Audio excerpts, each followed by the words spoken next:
আমি কেন বললাম আমার নিজেরই বউ নেই, কারণ হচ্ছে এই ঢাকা শহরে বউ নিয়ে থাকাটা সবচেয়ে ব্যয়বহুল, আর নিজের বউ নিয়ে থাকা আরও বেশি ব্যয়বহুল।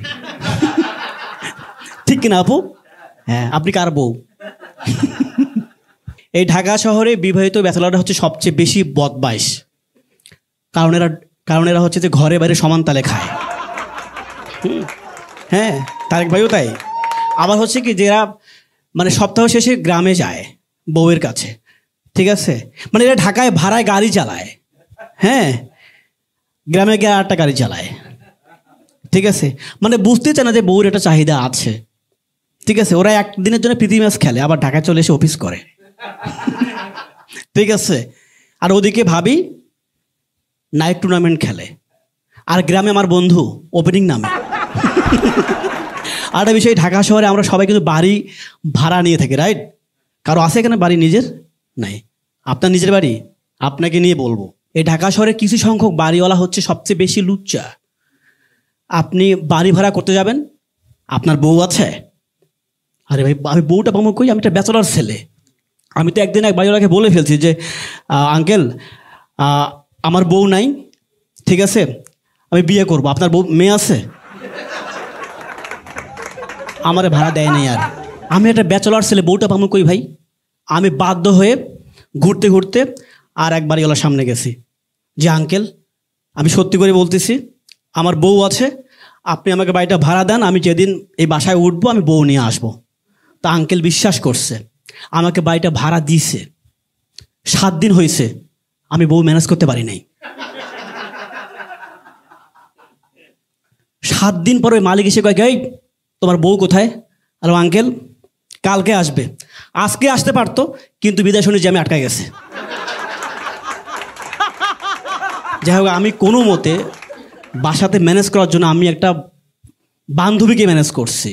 আমার বান্ধবী খুব ভালো, ও আমার অনেক বন্ধুকেই ঢাকা শহরে চুক্তিতে বউ হিসেবে সাহায্য করছে, আসলে খুব ভালো। তো আমি ওরে নিয়ে আসছি। আসার সময় বাড়ির মালিককে বলছে, আঙ্কেল দেখেন আমার বউ নিয়ে আসছি। মালিক তো সেই খুশি, আমার বান্ধবীকে দেখে, লুচ্চা তো খুশি হবেই। তো আমি সেই বান্ধবীর সাথে 1 রাত থাকলাম ওই বাসায়। 1 রাত থাকছি ভাই। সকালবেলা ঘুম থেকে উঠে দেখি সে ব্যাগগটটা নিয়ে বের হয়ে যাচ্ছে। আমি কি তুমি কই যাও? কয় না মেরু, আমি আর তোমার বাসায় থাকবো না। না কেন? কয় সারাটা রাত তুমি শুধু হাসিতেই পেট ব্যথা করে দিলা। এটা কোনো কথা? চলে গেছে। তার কিছুক্ষণ পর বাড়িওয়ালা আসছে, কি ব্যাপার মেরু, তোমার বউ কোথায়? মেজাজটা খারাপ হয় না ভাই? আমি একটা ব্যাচেলর ছেলে, এই ঢাকা শহরে এখন চাকরি খুঁজতেছি।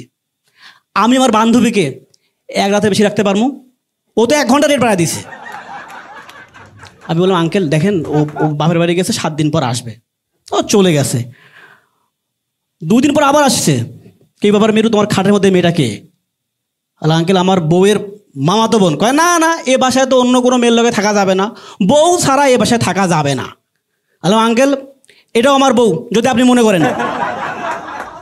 ওই যাত্রায় বেঁচে গেছি। মানে বাড়িওয়ালা এমন খেপে গেছে আমার উপর, আমার অত্যাচারে শেষ পর্যন্ত বাসায় সিসিটিভি লাগাইছে।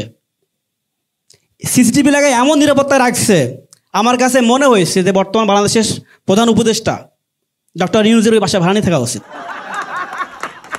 হ্যাঁ, আর বাসায় সিসিটিভি লাগার পর সবচেয়ে বেশি খুশি কে? আমাদের বাড়ির দারোয়ান শিপু, কারণ তার এখন টিভিতে দেখা যায়। তার আবার 3টা ফ্যান তৈরি হয়েছে, বাড়িওয়ালা, তার বউ এবং কাজের বেটি। একদিন দেখতেছি শিপু হচ্ছে যে সানগ্লাস পরে স্যুটবুট পরে সে গেটের সামনে এভাবে হাঁটতেছে, ভাবসাব নেই। কী রে, কী সমস্যা তোমার? কয় ভাই এই মুহূর্তে বাড়িতে বাড়িওয়ালাও নাই, তার বউও নাই, কাজের বেটি আছে। তা তোর সমস্যা কোথায়? কয় ওই যে ক্যামেরা, কাজের বেটি আমাকে দেখতেছে, কেমন লাগে। মানে কি পারফরমেন্স! বাড়িওয়ালা ফিরে এসে সিসিটিভির ফুটেজ চেক করছে, দেখে শিপু সানগ্লাস পরে হাঁটতেছে, ভাবসাব নিচ্ছে। ওর ডাকেই এদিকে আয়, তুই আজকে সারাদিনটা করছিস কে, ঘটনা কি? কয় স্যার আপনি আমাকে একই পোশাকে আর কতবার দেখবেন, তাই কস্টিউম পাল্টায় অভিনয় করছে, ভালো হয়েছে না? মানে বাসার মালিক এখন খুব বিপদে আছে সিসিটিভি লাগার পর, মহা বিপদে।